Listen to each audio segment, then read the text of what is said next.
So first off, guys, congrats. It's an amazingly funny film. Thanks. Actually, some very painfully funny moments in it, but really enjoyed it. Thanks. And that leads to my question. What would you advise other artists who haven't quite crossed over and are sort of in that limbo that your character Matt is in terms of maybe the artistic guilt or peer pressure or family pressure to sort of have this established life, but they want another way? What's your advice to someone that's caught in that quandary of wanting another life but getting pressure, that 30-something pressure? I feel like I 30-something pressure to like settle down, have a normal existing Right. domestic Yeah. life, and have Mortgage, a job that kids. gets paid and has health Yeah. insurance. You know, Ira and I get asked two sets of questions that we're not good at answering. One of them is romantic advice, which we're both terrible at. As you can tell if you see the film. And two, career advice, because like I feel like you do actually kind of have to ignore your parents and your family when they discourage you from doing what you want to do. Did your parents, did they actually want you to do something besides comedy? Was there a specific thing that they wanted? My dad would just always say, like, you know, this in a very supportive way, you know, this might parlay nicely into advertising, this whole comedy thing. And I would be like, no, this is it. This is the plan. Like, this is going well. Wow. You know, like when I was making, like, I don't know, $500 a week, driving my mom's station wagon around the country, opening for bigger comedians, like, I was like, success. Like, in my mind, I was like, I don't know how That much was the dream, what does yeah. that average out to a year? That's like $26,000 a year. I was like, fine, great. Like, if I can pay my rent, I'll do this for the rest of my life.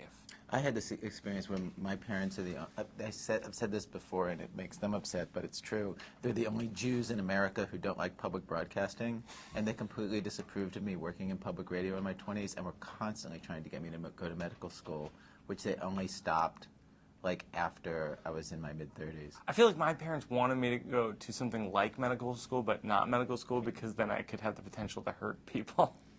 like I'd botch a surgery, or you know what I mean, because I'm so clumsy. Like, they kind of knew, like, you should go to medical school. Maybe not medical school. Yeah. You know what I mean? Something like medical school. Something stable and academic, but maybe We not make something some where you're decent money. touching people's innards. Yeah. Psychotherapy.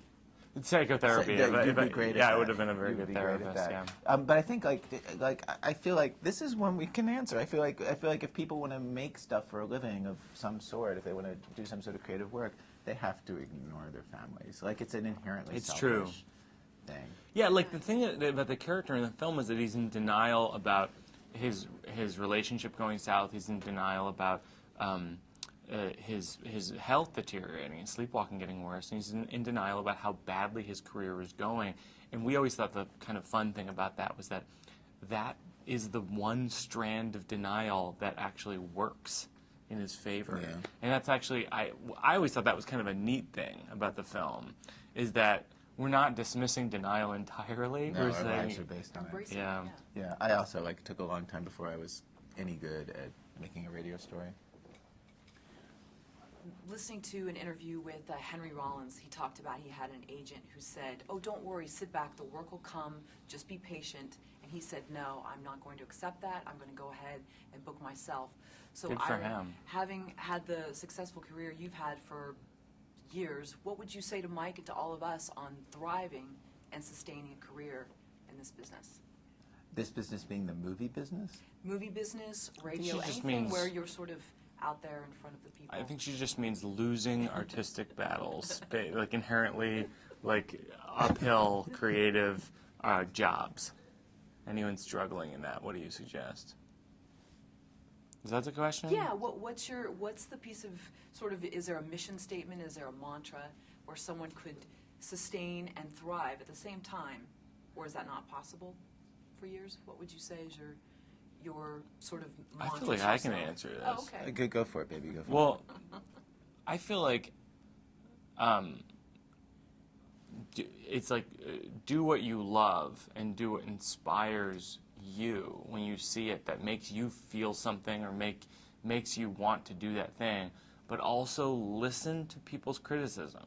Like, I feel like the one mistake I feel like I see comedians make, because comedians tend to be, myself included, stubborn people, but is when comedians or any other artists are just kind of like, no, it's my way, and they don't want to take criticism. You have to take criticism from people you trust. You know, Ira and I feel like thrive on that in terms of he's really critical, and it helps. Surround ourselves with people who critique our work, and we change our work, and it's a constant process of trying to make the work better. When he just gave me a signal like that. You mean shorten? Is that to me or is it to her? Do I have one last question? But can I say, like, I think the most important thing if you're making work is that first of all you're amusing yourself, and I think that's true even if you're doing reporting. You know, if you're doing journalism, I feel like young journalists, they're always told like about the important mission they're on, but nobody ever says like follow what's super interesting to you, and your work will be good because of that.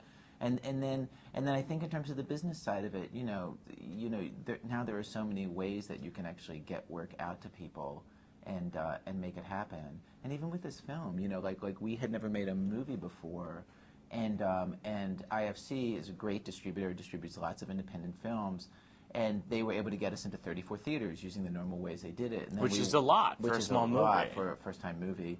And then we went to fans of Mike's and fans of the radio show and said, like, hey, we would love for you to see this in a film. Tweet at, email, call your local theater and have them hashtag bring Sleepwalk and have them bring the film. And we jumped from 34 to 150 theaters. Now we're in 150 theaters. Yeah. Just from fans reaching out. And I feel like at every stage we've tried to use whatever tiny foothold we have to just try to get the work out.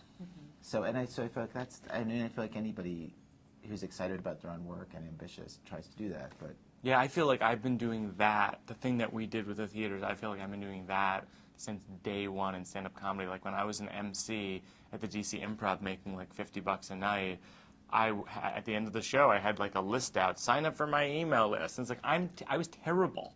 Like no one should have signed up, but I stayed in touch with those people.